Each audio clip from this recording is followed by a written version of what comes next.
This is a big vision idea for baby boomers and Generation Z.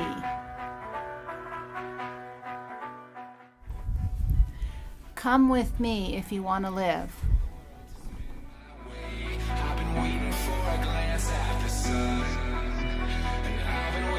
So today, we're not doing a regular vlog. I actually have a serious statement. You can tell I'm serious because I brushed my hair and I changed my clothes. Doesn't get any more real than that. So the reason I'm making this vlog today is this is a big vision idea for baby boomers and Generation Z. And it's applicable to anyone and everyone. But there's something that happens to us when we're over 50 and we really are facing our mortality. And so much of what we have access to is telling us to look younger, to be younger, to play, to have fun. But that's not our higher purpose.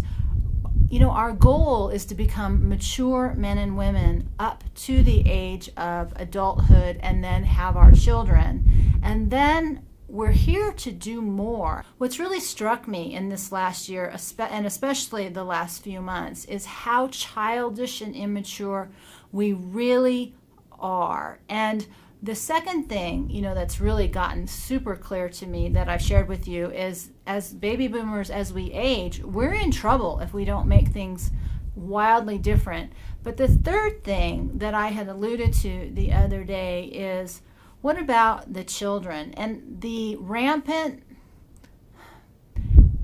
the headlines aren't showing you this, but the truth is coming out that, that war, what it's doing to children and women and men around the world is inexcusable.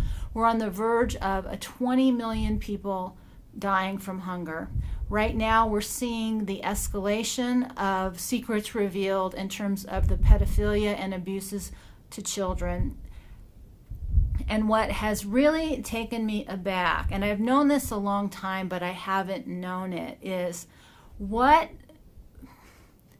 so many people are looking for their purpose in life, but what does purpose mean if you don't care about your life and you don't care about the life of a child? So if you don't care enough about yourself and you're so concerned with just comfort and safety that you're willing to sacrifice not just a child overseas whose eyes you can't look into, or a neighbor whose child has been abducted and is in part of one of these horrific situations that's coming to light now.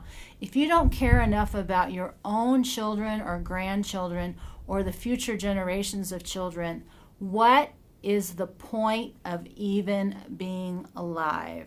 That is a real question. So what I am really coming to understand in terms of this own unveiling of what's happening in our world right now, we are truly faced with immeasurable numbers of crises right now in terms of financial and economic crises. We're on the verge of World War III.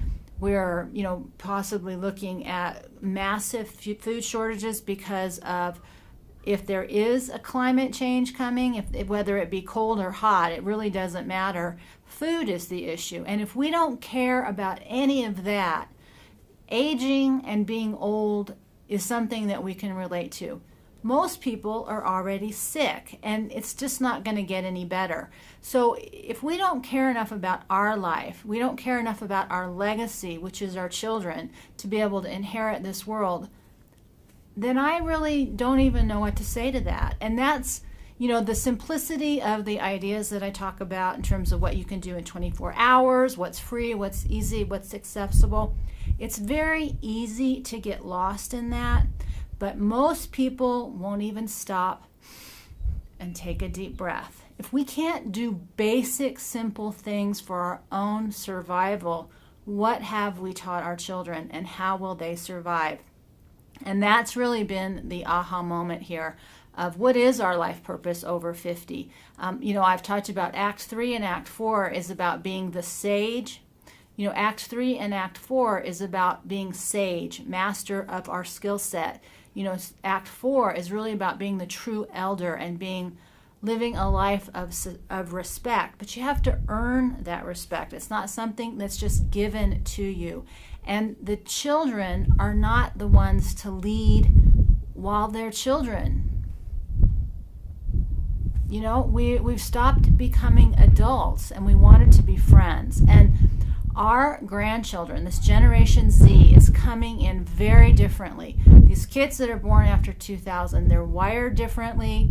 Even their DNA is different. But what is really scary, and this is where it kind of all clicked, is they don't know how to survive. Most of us are very disconnected from how we get food, how we do basic things to take care of ourselves. These kids, I have a friend who works with kids, they don't even know their left hand and their right hand. They don't know what that is. They don't understand computers. They can't use email. They are disconnected from the real world. And what occurred to me is that as we age, the most important thing we can do is teach the youngest how to survive in the real world and then let go. Our time is over. We had it very good. We allowed it to be screwed up really bad. And now it's our work to make sure the youngest survive so that they can build the next version of what this world is supposed to be about. And that's a very big vision idea, but it's super practical on a daily basis, because either you have children or grandchildren, or you have neighbors, or you're part of a church, or you have time to give. And it doesn't always mean you have to work directly with children. It means that you can help older people be healthy. You can help your friends take a walk. There's so many things we can do. But if we can understand it from a higher purpose, our work is to grow up. We did that. Now our work is to make sure that the children can grow up, not to be sacrificed for our comfort and safety, but to create a world that allows them the future that we had, whether for good, bad, or indifferent. The way that it makes sense to me is it's a relay race. We've run our race. Now we've got the baton in your hand. You're going to pass it on. Are you going to pass on your wisdom, or are you going to pass on a broken down old body that requires somebody to take care of you? I mean, these are our choices. And again, if we don't care enough about ourselves to keep ourselves healthy, if we don't care enough about our children to keep them out of the hands of pedophiles or out of the way of bombs just strictly for global elite corporate control, what is wrong with us? So this is a serious message. It's a big vision idea. It's not something that gets done in a day. This is a life. This is a purpose. This is something that's meaningful. This is the journey of Survival Road. Not just ours, not just mine, everyone's survival. And we do that by living our best life. Survival Road really means to me, movement is life. We need to move our bodies, we need to move our minds, our hearts, and our spirits in such a way that we are creating a positive future of potential for the children, not someone to change our diapers. The journey I want to take with you is truly about less domestication and more wild, but wild as strength, power, flexibility, adaptability, creativity, innovation, all that is good. That's who I'm asking to take a walk with me. So that's what we're talking about today here on this Survival Road. Next time, we'll lighten it up a little bit, and we'll see you then. I don't care.